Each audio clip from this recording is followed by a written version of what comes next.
Hello, and welcome back to another reading session from the book Make Today Count by John C. Maxwell. I would like to thank each and every one of you who have continued to listen and also take up that book and read it yourself. And if you're reading along as I read it for you and for myself, I encourage you, don't stop with this book. Just continue reading. Get more books. Read books. It's good to develop a positive habit. Um, I would honestly confess that having started this has given me a lot of energy, purpose, and a lot of connection with different people across social media, across the digital universe, and it's amazing how important it is to get out of our own selves. There's a whole world out there. I think I was quite caught up with everything, and starting this book just for myself and also recording it and putting it out there has given me a new perspective about what life is all about. Yesterday we read about health, and I started going to the gym.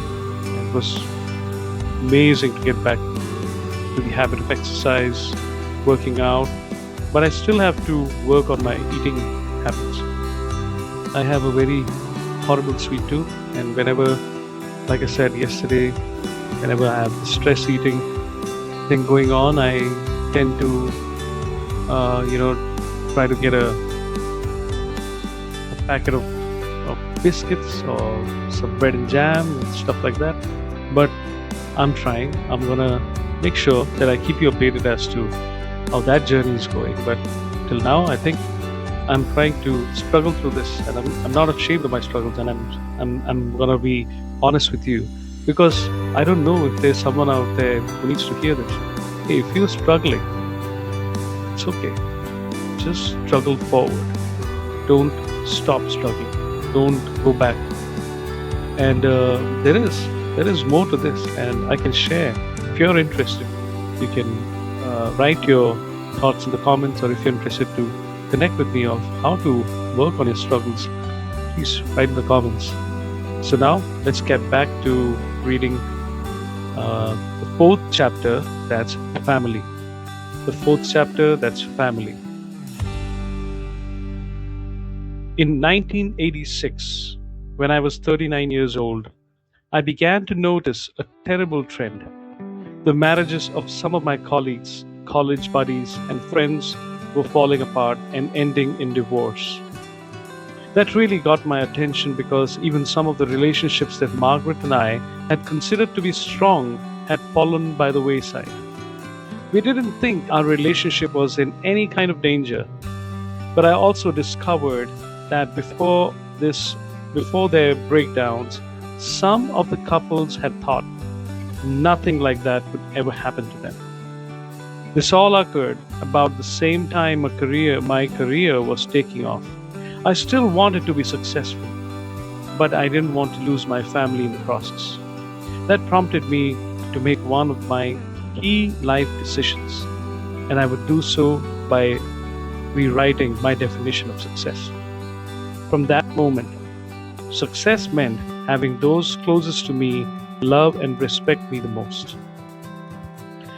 That decision put my wife, Margaret, and my children, Elizabeth and Joel, right in the middle of my definition of success. Success would be impossible if I achieved outwardly but failed to take my family with me on the journey. The applause of others would never replace the appreciation of my family. Respect from others meant little if I did not have the respect of my loved ones. I would make caring for and communicating with my family one of my life priorities. What an amazing things to say. I've seen, even my own life many times, I've seen that when anything takes precedence or priority over God and family, I have seen those things collapse quicker than a pack of cards. Or it's just a domino effect. It's just begins with one thing and it just ends with a full-on destruction of thing that matters the most, that is the people that are closest to you. I made that mistake when I was so hooked on to watching movies or just reels and stuff like that. I stopped watching movies for, I don't know, it's been a long time. I think movies, series, stuff like that must be a year or so, and it was difficult initially, but it's gotten much better. I don't feel like giving into watching movies anymore, no matter how good the movies may seem to be. So yeah, I've seen that family does matter, and giving priority to our loved ones, making sure that they are part of our story, is so much more success than just being successful out there and having lost everything. You know. So on that note, let's move to the first section: making the decision to communicate with and care for my family daily. I don't know where you stand with your family now. Everyone's situation is unique. You may have a great family life, or you may have made some serious mistakes from which you fear you will never recover. You may be single with no children, so that all you have is extended family. But I can tell you this: no matter what your situation is, you can benefit from the stability that comes from communicating with care, with and caring for your family daily. Here's how to get started. First, determine your priorities. Again, it's going back to the whole priorities section. Remember, chapter 2, priorities, very important. There's a Russian proverb that gives this advice: before going to war, pray once. Before going to sea, pray twice. Before getting married, pray 3 times. In other words, anytime you're going to engage in a great and potentially risky endeavor, give it serious consideration first. How else are you going to know where it ranks in priority in your life? I began learning this lesson the hard way. In the space of 1 month in 1969, I graduated from college, got married to Margaret, and started my first job. As soon as we got back from our honeymoon, we moved to a new town and I started working. I was a senior pastor of a small country church, and I was determined to be successful. I threw myself into the job, giving it everything I had. And when I say everything, I mean everything. I worked all day at the church, and every evening I set appointments to meet with people in the community. I worked a 6-day work week, but I cheated by working on my day off too. Meanwhile, Margaret worked with a couple of jobs to keep us going financially because my salary was too low, or so low. The problem was that I was neglecting her and our marriage. Margaret and I have known each other since high school, and we dated for 6 years before we got married. So we had a lot of history together, especially for a couple so young. Back then, I believed our history was going to carry us through while I devoted myself to my career. But a marriage can't survive forever on leftovers. It needs to be fed continually, or it will eventually starve. A lot of people are allowing their families to starve. According to psychologist Ronald L. Klinger, president of the Center for Successful Fathering, parents spend 40% less time with children than parents of previous generations. Must be much more lower for this generation, is my generation maybe. Families are breaking up at a terrible rate. Within 5 years, 20% of all first marriages end in divorce. Within 10 years, that number rises to 33%. More than a fourth of all families in the United States, 28% in 2000. We are headed by single parents. And nearly 3/4 of children in single parent families will experience poverty by the time they reach age 11. Every year, $20 billion, 20 to $30 billion in taxpayers' money goes to support children whose non-custodial parents neglect them financially. Building a solid family just doesn't just happen on its own. You have to work at it. After I got the message that I was neglecting Margaret, I changed my approach to my career. I carved out time for her. I protected my day off, and we dedicated money in our budget to facilitate special times together. I still wanted to be successful, but not at the cost of my family. And I'm still working on making my family a priority. Anyone who neglects or abandons his family for fame, status, or financial gain isn't really successful. Second, decide on your philosophy. Once you have determined to make your family a priority, you have to decide what you want your family to stand for. That should be based on your values. In the first decade of our marriage, Margaret and I decided on our personal philosophy of family. First, we tried to live it out as a couple. Then, when we had children, we worked to make it the foundation of our choices as parents. For us, the bottom line on family was for us to cultivate and maintain. Number one, commitment to God. Our faith came first in our lives. If we neglected or compromised that, nothing else would be of value. Number two, continual growth. Reaching our personal potential and helping our children to do the same is one of our highest values. When we come to the end of our lives, we want to look back knowing we lived life to the fullest. Number three, common experiences. The greatest bonds between people come as the result of their experiences together, both good and bad. We create as many positive experiences as we can, and we weather the negative ones together. Confidence in God, ourselves, and others. Your belief determines how you will live life, and it also affects the outcome of everything you do. The last point, which is the fifth point, contributions to life. People should try to leave the world a better place than they found it. We want to add value not only to the people in our family, but also to every other life we touch. A very beautiful and a clear list of priorities and commitments or values that they had worked on. Let's continue. As I said, this is our list. I'm not suggesting that you adopt our philosophy regarding family. I know you will want to create your own family. Here's my suggestion.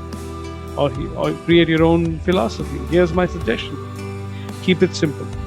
If you come up with a list of 17 things you want to live out, you won't be able to do it. You may not even be able to remember it. Whittle the list down to non-negotiables. Third, develop your problem-solving strategy. I think a lot of people go into marriage expecting it to be easy. Maybe they've seen too many movies. Marriage isn't easy. Family isn't easy. Life isn't easy. Expect problems, stay committed, and develop a strategy for getting through the rough times. Some people call family meetings to discuss issues. Others create systems or rules. My friends Kevin and Marcia Myers developed a system of fair fight rules after they had been married a few years. Kevin is very outgoing, energetic and verbal, where Marcia is more quiet and reserved. Early in their marriage, he used to bulldoze right over her verbally, and they would get into marathon arguments. So they decided on a set of rules to follow anytime they got into a disagreement. One rule was that they would set an appointment to talk about an issue rather than picking at each other. Another was that Marcia always got to talk first. They've been married over 20 years and their system has worked great for them. Think about how you could improve your problem solving at home. Talk to your family members about it. During a calm time, not in the middle of a conflict, use whatever kind of problem solving strategy that works for you. Just be sure that it fosters and promotes three things. Number one, better understanding. Number two, positive change. And number three, growing relationships. The next part, managing the discipline of family. The desire to make family a priority is one thing, actually, living it out is something else. So true. I found that it's often easier to get the approval of strangers and colleagues than it is to get respect from those who know you best. So I practice this discipline. Every day I work hard on gaining the love and respect of those closest to me. Years ago, when something exciting happened during the day or I heard a bit of interesting news, I'd rather share it with colleagues and friends. By the time I got home, I had little enthusiasm for sharing it with Margaret. So I purposely began keeping things to myself until I could share them with Margaret first. That way, she never got the leftovers. I found that the best way to place my family first is to give them some of my best energy and attention. If you desire to strengthen your family life and make it a source of stability, then try practicing some of these disciplines. Number one, put your family on your calendar first. I found that my work will gobble up every bit of my time if I let it. Before I made the decision to make my family a priority, I didn't give them the time I should have. I think that's true of most people who enjoy their careers. Other people have hobbies or interests that can be very time consuming. If you don't create boundaries for how you spend your time, your family will always get the leftovers.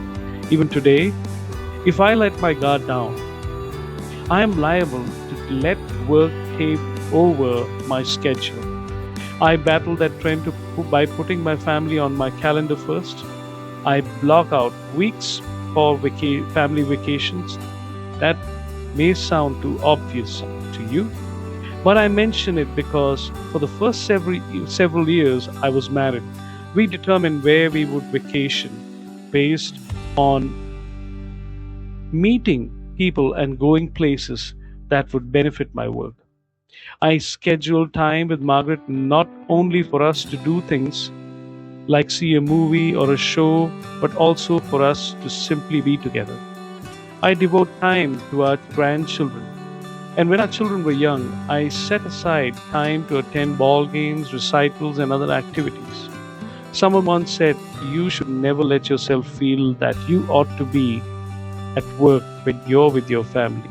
And you should never feel that you ought to be with your family when you're at work. That's a great perspective. If you and your family can figure out and agree on how much time you should spend together and protect those times, you should be able to adopt that mindset. It's true, very true. It's all about figuring that out, keeping that family first principle in our calendars above every assignment, responsibility, or whatever we feel is going to be our fix. Family is much better than any of it. Let's go to the second point. The next point is create and maintain family traditions. I want you to try an experiment. Get out a piece of paper and write down all the Christmas and birthday gifts you received when you were a child, when you were a kid, up until you moved away from home. Take as much time as you need. How many are you able to remember? There may be a handful that really stand out, but if you're like most people, you have a hard time recalling most of them. Now try this. List all the vacations you took with your family during those same years. Again, take as much time as you would like. I'd be willing to bet that if you took vacations every year, you were able to remember more of them than the presents you received. Why? Because what makes families happy isn't receiving things. It's doing things together. That's what I recommend establishing family traditions. Traditions give your family a shared history and a strong sense of identity. Don't you remember how your family celebrated Thanksgiving as a child? How about Christmas?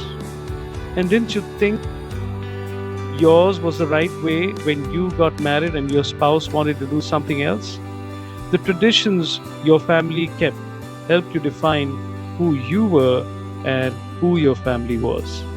You've talked to how you want to enjoy holidays, mark milestones, and celebrate rites of passage in your family.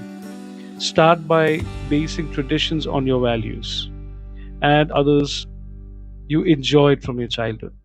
If you're married, include those of your spouse as well.